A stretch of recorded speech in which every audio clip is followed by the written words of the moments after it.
जनसंवाद ग्रामीण राज्यस्तरीय साहित्य संमेलनाचे अध्यक्ष उपस्थित सर्व साहित्यिक मंडळी, या 5व्या साहित्य संमेलनामध्ये ग्रामीण भागातील एक वेगळी कथा तुमच्या समोर ठेवण्याचा माझा मानस आहे. कथेतील पात्र कथानक हे बिलकुल काल्पनिक नाही. त्यामुळे ही कथा सत्य घटनेवर आधारित असणारी कथा आहे. कोणाचा संबंध आला तर तो फक्त योगायोग समजा. कथेचं नाव आहे सांगावा. कथेचं नाव आहे सांगावा. दुपार कलंडली होती. घराच्या सावल्या खालता आल्या, झाडाच्या सावल्या खालता आल्या. गावातली म्हातारी कोतारी माणसं आपापल्या घराच्या वळसणीला निश्चित पडली होती. कुत्री वतनाच्या राखीवर ओढून त्यात धापत पडले होते. कोंबडे कोंबडे धापत आपापल्या जागेवरती आसरा घेत होते आणि बसण्याला मान माझ्या जोरात पडतात. भेसूर सुरानं गावाला कवेत घेतलं होतं. सनईचा आवाजही भेसूर वाजत होता आणि वड्याची घाई हालीवरती कडत होती. रामराव पाटलाच्या वाड्यात रामराव पाटील ढाळजवळती बसून या वर्षीच्या दुष्काळावर चर्चा करत होता आणि बस स्टँडवर वाजणाऱ्या हलगीच्या आवाजानं स्वतःला सावरत बस स्टँडकडे बघत रामराव पाटलानं पुढे बसलेल्या गंग्यासमोर प्रश्न उचकिला. गंग्या, आपल्या गावात आणखीनच कोण गेले म्हणावं? गंग्या हातातलं वळायचं दावं बाजूला टाकलं. त्यानं आपल्या हातातलं दावं वळायचं खाली टाकलं. पाटलाच्या ढाळजतनं थेट बस स्टँडला नजर मारली. मालताबाई बोंब ठोकत वाड्याकडे येत असल्याचं दिसलं. मालताबाईनं हंबरडा फोडला होता. मग दादा गेला म्हणून ती जोतकऱ्यात रडत होती. आबाळाला तिची आरोळी भिडत होती. गंग्या रामराव पाटलाला म्हणाला, रामराव पाटील आपलीच मालताबाई होय. मालताबाई रामराव पाटलाची एकुलती एक सक्ती आहे. हाळोपाडीतल्या माणसामध्ये रामराव पाटलाचं दानशूर कर्तबगार माणूस म्हणून नाव आणि आज रामराव पाटील मेल्याचा सांगावा सावळीत जाऊन पोहोचला. आपला भाऊ गेल्याचं जसंही मालताबाईला कळलं मालताबाईनं हंबरडा फोडला. आता दिवाळीची साडी चोळी कोण घेईल म्हणून रडायचं. मग माहेर पडलं म्हणून मालताबाई गळ्यावर गळा काढून रडत होती आणि बस स्टँडवरून हलगी सनई सूर आवाजाचा भेसूर आवाज करत रामराव पाटलाच्या वाड्यामध्ये गेला. रामराव पाटील हातातनं बाहेर आले. वाड्यासमोर असलेल्या आपल्या चबुतऱ्यावर उभे राहिले आणि येणाऱ्या मालतीकडं ध्यान करून बघला. मालती जशी बी गावाच्या जवळ आली ना आली, आपल्या चबुतऱ्यावर उभा टाकलेला भाऊ बघली, शांत झाली, पळत आली, भावाला बिलगली, कडकडातून मिठी मारली आणि डोळ्याच्या आत गावा फिरतो. दादा तू गेलास म्हणून सांगावा आला. हातपाय गळाले, घरातलं घरपण गेल्याचं वाटलं. मी जशी होती तशी तुझ्या दर्शनाला आले. भावानं बहिणीला जवळ घेतलं, पाठीवर हात फिरवला, तिची समजूत काढली. तिला घेऊन वाड्यात रामराव पाटील आले ना आले. बस स्टँडला पुन्हा मागबाजी तडकू लागली.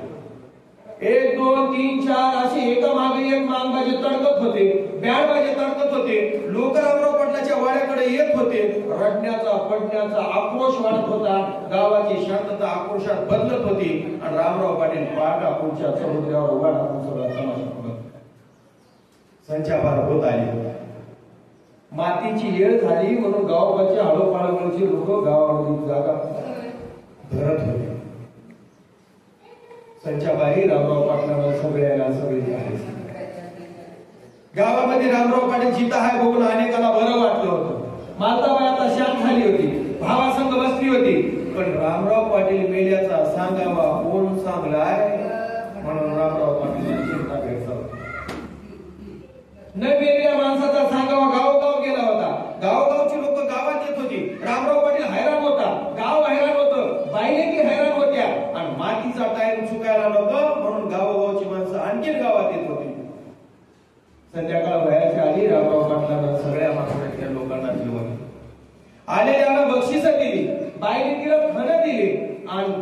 तेरवीचा कार्यक्रम आलेली सोयरी पांगली होती.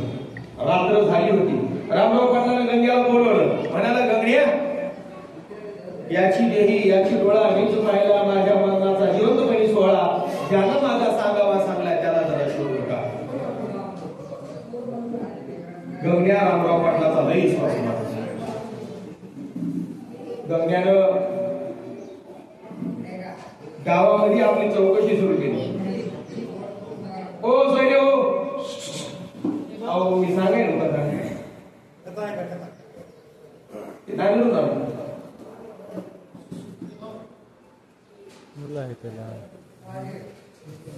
गंग्या रामराव पाटलाचा अत्यंत विश्वासू माणूस. गंग्याने गावामध्ये चौकशी सुरू केली. तसंच गाव रामराव पाटलाचा वाडा. डाव्या हाताला कोळ्याची आळी. कोळ्याचे घर संपली, धनगराची 4 घर. धनगराची घर संपली, वाड्याची आळी झाली, मारवडा झाला, मावडा झाला की गाव संपला. रामराव पाटलाच्या वाड्याच्या भोवताली फिरलं तर कोणाच्या घरात कोणती भाजी मिळाली याचा वास सहज कळावा. इथं आमचं लहान गाव आणि त्या गावाची वेळ म्हणून रामराव पाटलाचा वाडा गेल्या 200 वर्षापासून उभा होता. आमचा दुष्काळ पडला होता. गावातल्या लोकांच्या हाताला काम नव्हतं म्हणून लोक गाव पांगली होती. आणि गावात एका वर्षात न मिळाली 11 माणसं मिळून म्हणून सांगावा गेला. गावात सांगावा केला, कावल्याचं लग्न लागलं असं म्हणून सांगावं लागला असं सांगून गावातील लोक एकमेकाला समजून घेत होती. पण आज रामराव पाटील गेल्याचा सांगावा गेल्यानं गाव सगळं परेशान झालं. गंग्याने चौकशी सुरू केली तर कोळ्याचा भीमराव गावातून गायब. भीमराव मंजुळीचं लग्न होत नव्हतं म्हणून गावातल्या भीमराव पहिला सगळं मंजुळीच्या बापाने तिचं लग्न लावून दिलं. नावात मंजुळी, इतक्याच नाकाची, नुसत्या नाकाच्या फकड्यानं भोकत दिसायची, 1.5 फूट उंचीची. त्यामुळे गावातलं तिला कोणी करून घ्यायला तयार नव्हतं. सोयरे झाले, सोयरिकीला यायच्या आधी निघून जात होते. आणि कसं बस का होईना बाईने तिचे हात उजवायचे म्हणून तिच्या बापानं गावातल्या भीमराव पैलवान लग्न लावलं. 12 नंबर शेवटीचा कार्यक्रम आहे. सोयरे झाले, जमले होते. आयर करायचा होता. भीमरावच्या पुढे टायर केलं. तसं भीमराव म्हणला, मी काय शेवंती घेणार. लोक म्हणले, शेवंती घ्यावं लागते, आयर केल्याशिवाय पारावरून आपल्याला पुढे जाता येत नाही. कसं बस भीमऱ्यानं टावेल गुंडाळलं. तसं नवरीची करवली, नवरीला हातच मारली. म्हणजे पहिल्याच रात्री मोडून जाईल एवढं सणकाळीचा नवरा कशाला केली ग मंजुळी. भीमऱ्याचे हात पाय सणकाळी गुंडाळलं. कसं काढून तिचे हात उजवायचे म्हणून तिच्या बापाने लग्न लावलं होतं. दुष्काळ पहिल्यानं भंडारा गावात कोणतंच काम करता येत नव्हतं. काम होत नव्हतं, त्याला कोणी कामाला बोलवत नव्हतं. घरातली लेकर उपाशी म्हणून नव्हत म्हणून भीमऱ्यानं खोटा सांगावा. सावळा सकाळ गेलेल्या माणसाला मसावर दाणे दिले जात होते. सगळं रुपया का दिल जात होता. एका गावात दुसऱ्या गावाला, दुसऱ्या गावात तिसऱ्या गावाला असं भीमऱ्या सांगत जायचा. पायरीवर दाणे घेऊन येऊन घ्यायचा, लेकराला खाऊ घालायचा. पण आज त्याला रामराव पाटलाचा सांगावा सांगा. रामराव पाटलाचा सांगावा सांगल्याचं भीमऱ्याला एक काळात धस झालं होतं. भीमऱ्यानं गाव सोडलं होतं. भीमऱ्या मरणाच्या भीतीने निघून गेला होता. रामराव पाटलाला कळलं तर रामराव पाटील आपल्या जित्त्यानं जाळल म्हणून भीमऱ्या गायब झाला. गावात भीमऱ्या नसल्यानं मंजुळी बी गावात फिरत नव्हती. आणि गंगण्या भीमऱ्याचा पाठलाग. आमदा पावसाळा बरा झाला. सुगीबी रगड आली होती. दिवसमास बदलली होती. हिवाळ्याची दिवस सुरू झाली होती. शेद्रमद्र पडले होते. कंस कापणे झाले होते. साडीच्या भरबी लागल्या होत्या आणि भीमऱ्याला मंजुळीची आठवण आली. भीमऱ्याला वाटलं रामराव पाटलांना विसरून गेला असेल. नसेल तरी पाय धरून माफी मागाव. म्हणून हिवाळ्याच्या रात्री भीमऱ्याला गंग्याची जागल लागली. गंग्याची पाय धरले. भीमऱ्या म्हणला, गंग्या झालेलं झालं, आता यापुढे काय असं सांगावा सांगा. लेकर मला उपाशी मनाईत म्हणून गेलो. पाटलाला सांग पदरात घेऊन. गंग्या म्हणला, आता गावात गेला तर पाठीची त्यानं खाऊन नाही. आजची रात्र रानामध्ये राह. उद्या सकाळी मी पाटलाकडे तुला घेऊन जातो. वाड्यावर बैठक होणार आहे. बैठकीत तुझा निर्णय होणार आहे. मला माहित आहे पाटील तुला माफ करेल. पण भीमऱ्याला मंजुळीला भेटायची लई सुधारपणाची हौस होती. गंग्या झोपला. भीमऱ्या गावात निघाला. अर्धी रात्र झाली. रामराव पाटील गावाला दररोज रात्री 12 वाजता आपल्या घोड्या वगैरे मारत होते. गावात कोणाची चोरी होणो, बाईडीला कोणा काही होणो, पण रामराव पाटील घोड्या घेऊन स्वतःच गावाच्या भोवताली फिरायचे. रामराव पाटलाची घोडी गावाच्या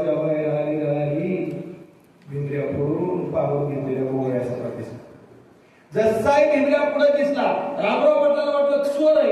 रामराव पाटलाला घोडी त्याच्या मागे लागली. भिमऱ्या गंगेच्या शेताच्या दिशेने पळत होता. घोडी त्याच्या मागे लागली होती. पळता पळता भिमऱ्यानं साडीच्या कळशीच्या बंडीत दणकन उडी मारली. भिमऱ्या अर्धा अधिक बंडीत घुसला होता. रामराव पाटील पुढे उतरले होते. हातातल्या बेताना भिमऱ्याच्या ढोपराला सुशीपर्यंत पडत होते आणि भिमऱ्या म्हणून म्हणत होता, अंग पाटील मी आता बनवीत हाव, तुम्हाला कसा दिसला एवढं ठोक आहे. भिमऱ्याला वाटलं आपण बनवीत पुरा गेलो. भिमऱ्या बनवीत पुरा गेला होता, अर्धाच केला होता. पाटलाने भिमऱ्याला ढारकन धरलं, बाहेर फेकलं. कापलेलं कोंबडू पडावं तसं भिमऱ्या उताना पडला होता. पाटलानं बोटाचा पाय त्याच्या छातावर ठेवला, तसा गंग्या जागी पण पाडला. म्हणला इथं मारून जमणार नाही, त्याला गावात नेऊ, उद्या वाड्यात बांधू, गावाच्या एकत्याचा फैसला करू. पाटलाला खरं वाटलं. पाटील निघून गेले होते. गंग्याने भिमऱ्याला पकडलं होतं, बांधा होतं, वाड्यात आणून बांधलं होतं. गावात खबर गेली होती. रामराव पाटलाचा गावातल्या 12 लोकांचा खोटा संगावा भीमराव पैलवानं सांगला होता. गावातील लोक वाड्याकडे येत होती, आयाबाया येत होती. भीमरावला गावात वाड्यामध्ये बांधलं होतं. भिमऱ्याची बायको मंजुळी गया वया करत गावातली लोक वाड्याकडे येत होती. आयाबाया जमत होत्या, एकमेकी कुसबुस करत होत्या आणि बांधून ठेवलेल्या भिमऱ्या थरथर कापत. रामराव पाटील हातात बेताची काठी घेऊन भिमऱ्याच्या पुढे उभा राहिला. सगळ्याच्या काळजाचा थरकाप उडला होता. भिमऱ्याला पाटील मारल म्हणून आयाबाया थरथर कापत होत्या. मंजुळी पुढे आली आणि हात जोडून पाटलाच्या पुढे म्हणाली, मला जर चांगला नवरा करून दिल्या असत्या तर आज भिमऱ्या चोरी केला नसता, तुमचा खोटा सांगत केला नसता, माझे लेकरं उपाशी दिले असते. पाटील त्या गावची बायले को पदरात घ्या, माझ्या नवऱ्याला सोडा, कुंकू पुसू नका. पाटलाचा राग काय करता खाली येतो. पाटलाचा राग पाप तळपायाच्या आत मस्तकाला गेलेली होती. पाटील वाड्यामध्ये येणाऱ्या मारत होत्या, बाया पुढे येत होत्या. तशी कृष्णाची बायको पुढे येऊन म्हणाली, मंजुळी तुझ्या नवऱ्यानं माझा एक नवरा मी रुपया माहेरात सांगला होता. माझं माहेरचं सगळं लोक लढत आलं होतं. तेव्हा माझ्या काळजाला काय वाटलं असेल, तुझ्या नवऱ्याला जाळून दे नाही तर पुढे दे. मग एकच नवरा मारून टाकला होता, मी काय रणकी होऊन राहिलो असतो. मंजुळीला बाया टोकत होत्या. मंजुळी छोटं तोंड करून बसलेली होती. पाटलाचे पाय मंजुळीनं जसं पाषाणामध्ये पाटलाला पादर फुटला. पाटील म्हणाले, गंग्या आता या गावातला कोणताच माणूस खोटा सांगावा सांगणार नाही. यासाठी जाय तलाट्याला बोलून आण. आपल्या खालच्या शिवारातलं 2 एकर शेत भिमऱ्याच्या नावानं करून दे. आपण मंजुळीची कोस उघडली, आपण मंजुळीला कुंकू लावून दिलं, आपण मंजुळीचं लग्न लावून दिलं. आता खोटा सांगावे यापुढे कोणी सांगणार नाही. यासाठी भिमऱ्याच्या नावानं 2 एकर जमीन करण्याच्या वाद्यावरती बैठक उठली. बैठक उठता उठता गंग्या पाटलाला म्हणाला, पाटील जिवंतपणे तुमच्या मरणाचा सोहळा करणाऱ्या भिमऱ्याला असंच सोडलो तर पाटील म्हणाले, याची देही याची डोळा मीच पाहिला माझा मरणाचा सोहळा. मी जिवंतपणे असताना मरण वागलो, यापेक्षा मोठं काय गंग्या. मी मेल्यावर कोणी येत होतं नाही येत होतं, कोणी रडत होतं नाही रडत होतं, कोणाच्या मनात माझ्याबद्दल काय होतं हे सारं भिमऱ्यामुळे कळलंय. त्यामुळे भिमऱ्याला यावेळेस माफ आणि याच्यानंतर असं सांगावा कोणी सांगणार नाही. यासाठी आपल्या गावातल्या ज्यांच्याकडे जमिनी नसतील त्यांना याच कामात लावायची एक आपण तसं ती घेऊया, जमिनीच्या वाटण्या करून देऊया. बैठक उठली होती. पाटलानं सगळ्याला हात जोडला. याची देही याची डोळा मीच पाहिला माझा मरणाचा सोहळा म्हणून पाटील वाड्याच्या पायऱ्याचं निघून गेले. गावातली माणसं आपापल्या गावात निघाली. धन्यवाद.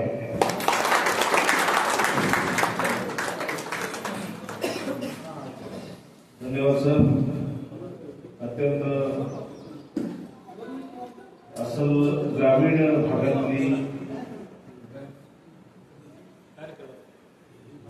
गावगाड्यातली एक ज्वलंत चित्रण उभं करणारी कथा आपण या ठिकाणी सादर केली. आपले मनपूर्वक धन्यवाद.